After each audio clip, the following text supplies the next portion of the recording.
নমস্কার। আমাদের গল্পটা ভালো লাগলে বাংলা ছোট গল্প চ্যানেলটাকে সাবস্ক্রাইব করে দেবেন, লাইক কমেন্ট শেয়ার করতে ভুলবেন না। ধন্যবাদ। রবীন্দ্রনাথ ঠাকুরের কালজয়ী উপন্যাস চোখের বালির আলোচনায় আমরা চলে এসেছি একেবারে শেষ পর্বে। আগের পর্বে আমরা সম্পর্কের এক জটিল ধাঁধার মধ্যে ঢুকেছিলাম, যেখানে আকাঙ্ক্ষা আর কর্তব্যের লড়াইটা বেশ জমে উঠেছিল। তো এই শেষ পর্বে আমরা দেখব কিভাবে সেই সম্পর্কগুলো এক অবশ্যম্ভাবী নাটকীয় পরিণতির দিকে এগিয়ে যায়।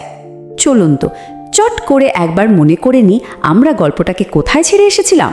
মহেন্দ্র, আশা, বিনোদিনী আর বিহারী, এই চারজনের জীবনে তৈরি হয়েছে এক জটিল সমীকরণ, যেখানে ভালোবাসা, বন্ধুত্ব আর নিষিদ্ধ আকাঙ্ক্ষা সব মিলেমিশে একাকার।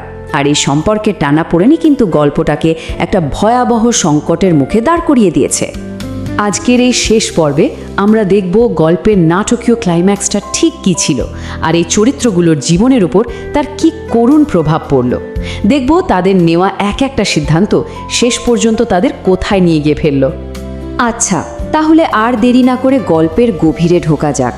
কাহিনীটা ঠিক সেইখান থেকে শুরু হচ্ছে যেখানে মহেন্দ্র আর বিনোদিনীর সম্পর্কটা এক বিপজ্জনক খেলায় পরিণত হয়েছে।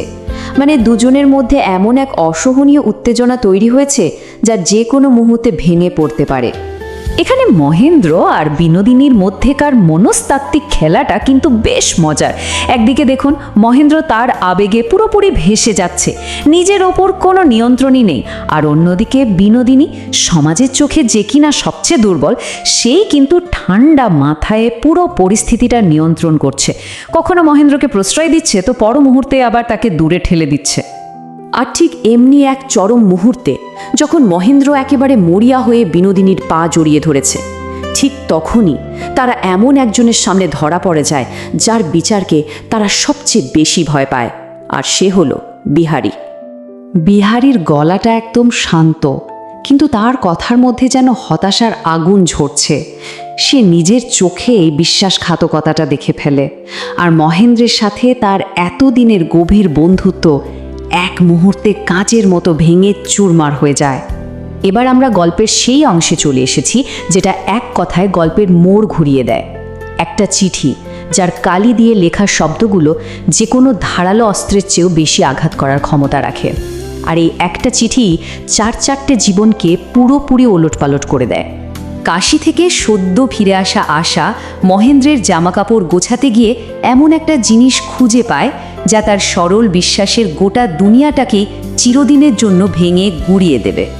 এই চিঠিতে বিনোদিনী শুধু মহেন্দ্রের প্রেমকেই ফিরিয়ে দেয়নি, বরং তার ভালোবাসাকে রীতিমতো উপহাস করেছে। তাদের এই সম্পর্কের যে একটা স্বার্থপর, অন্তঃসারশূন্য রূপ আছে, সেটা একেবারে দিনের আলোর মতো পরিষ্কার করে দিয়েছে। আশার জন্য এই শব্দগুলো ছিল একটা শারীরিক আঘাতের মতো। তার পৃথিবীটা ভেঙে পড়ার সাথে সাথে যেন তার নিঃশ্বাস বন্ধ হয়ে গিয়েছিল। স্বামী আর সবচেয়ে কাছের বন্ধু মানে সই, দুজনের ওপর থেকেই তার বিশ্বাস চিরদিনের মতো উঠে গেল। দুজনের মুখোমুখি হওয়ার মুহূর্তটা ছিল একেবারে চুপচাপ, কিন্তু সেই নীরবতা ছিল কান ফাটানো চিৎকারের চেয়েও ভয়ঙ্কর। মহেন্দ্রের অপরাধবোধ আর আশার ওই নীরব অভিযোগ এমন একটা পরিস্থিতি তৈরি করে যেখান থেকে ফিরে আসার আর কোনো রাস্তা খোলা থাকে না। সত্যিটা সামনে আসার পর প্রত্যেকটা চরিত্র তাদের চেনা পরিচিত জীবন থেকে যেন ছিটকে পড়ল। আশ্রয়ের খোঁজে তারা এমন কিছু মরিয়া আর সর্বনাশার সিদ্ধান্ত নিতে বাধ্য হয় যা তাদের ভাগ্যকে আরও জটিল করে তোলে। একদিকে অপরাধবোধ আর অন্যদিকে এক ধরনের বিকৃত দায়িত্ববোধের কারণে মহেন্দ্র নিজের বাড়ি, পরিবার সব ছেড়ে পালানোর সিদ্ধান্ত নেয়। সে একরকম জোর করেই বিনোদিনীকে তার সাথে যেতে বলে, কিন্তু বিনোদিনী ছুটে যায় সেই একমাত্র মানুষটার কাছে যাকে সে মনে মনে সত্যি শ্রদ্ধা করত, বিহারী। তার কাছে আশ্রয় চেয়ে সে আসলে এই পুরো ধ্বংসলীলা থেকে বেরোনোর একটা পথ খুঁজছিল। তখনকার সমাজে একজন বিধবার জন্য এটা যে কি ভীষণ সাহসী একটা পদক্ষেপ ছিল তা ভাবাই যায় না। কিন্তু বিহারী তাকে একেবারে নির্মমভাবে ফিরিয়ে দেয়। বিনোদিনীর ওই আবেগঘন মিনতিকে সে একটা সস্তা উপন্যাসের নাটক বলে উড়িয়ে দেয়, আর তার তৈরি করা এই বিশৃঙ্খলায় নিজেকে জড়াতে অস্বীকার করে। সে শুধু বিনোদিনীকে তার গ্রামে ফেরত পাঠানোর ব্যবস্থাটুকু করে দেয়। আর এটাই ছিল তার কাজের করুণ পরিণতি। বিনোদিনী বুঝতে পারে তার আসল শাস্তি কোনো নাটকীয় সংঘাত নয়, বরং এক নীরব অসহনীয় একাকিত্ব, যা তাকে চারদিক থেকে ধীরে ধীরে গ্রাস করছে। গ্রামে ফিরে বিনোদিনীর জীবনটা যেন দ্রুত হতাশায় ডুবে যেতে থাকে।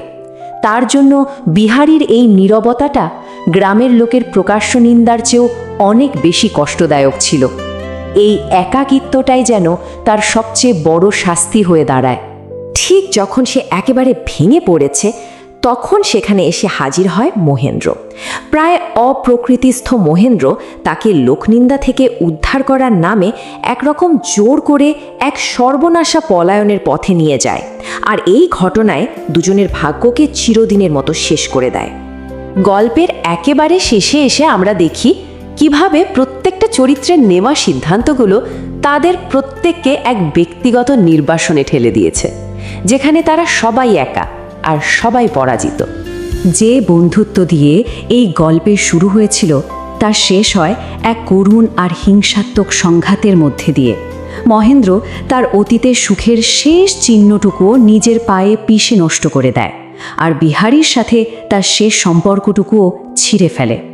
গল্পের শেষে এসে কি দাঁড়ালো তাহলে? দেখা যাচ্ছে এই খেলায় কেউই জেতেনি। প্রত্যেকেই তাদের জীবনের কোনো না কোনো মূল্যবান জিনিস হারিয়েছে। কেউ ভালোবাসা, কেউ বন্ধুত্ব, আবার কেউ বা জীবনের উদ্দেশ্য। সবাই একটা অপূরণীয় ক্ষতির মধ্যে রয়ে গেছে।